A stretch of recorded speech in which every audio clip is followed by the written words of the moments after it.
మంత్రి ధర్మాన ప్రసాదరావు సంచలన వ్యాఖ్యలు చేశారు. వచ్చే ఎన్నికల్లో తనకు పోటీ చేసే ఆలోచన లేదని స్పష్టం చేశారు.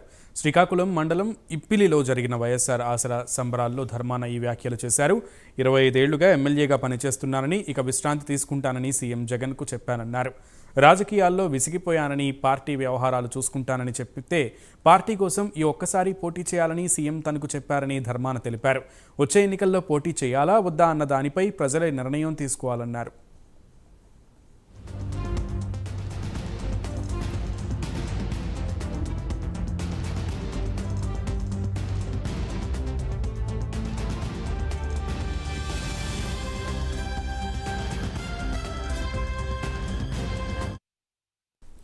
మంత్రి ధర్మాన ప్రసాదరావు సంచలన వ్యాఖ్యలు చేశారు. వచ్చే ఎన్నికల్లో తనకు పోటీ చేసే ఆలోచన లేదని స్పష్టం చేశారు. శ్రీకాకుళం మండలం ఇప్పిలిలో జరిగిన వైఎస్ఆర్ ఆసరా సంబరాల్లో ధర్మాన ఈ వ్యాఖ్యలు చేశారు. 25 ఏళ్లుగా ఎమ్మెల్యేగా పనిచేస్తున్నానని, ఇక విశ్రాంతి తీసుకుంటానని సీఎం జగన్కు చెప్పానన్నారు. రాజకీయాల్లో విసిగిపోయానని, పార్టీ వ్యవహారాలు చూసుకుంటానని చెప్తే పార్టీ కోసం ఈ ఒక్కసారి పోటీ చేయాలని సీఎం తనకు చెప్పారని ధర్మాన తెలిపారు. వచ్చే ఎన్నికల్లో పోటీ చేయాలా వద్దా అన్న దానిపై ప్రజలే నిర్ణయం తీసుకోవాలన్నారు.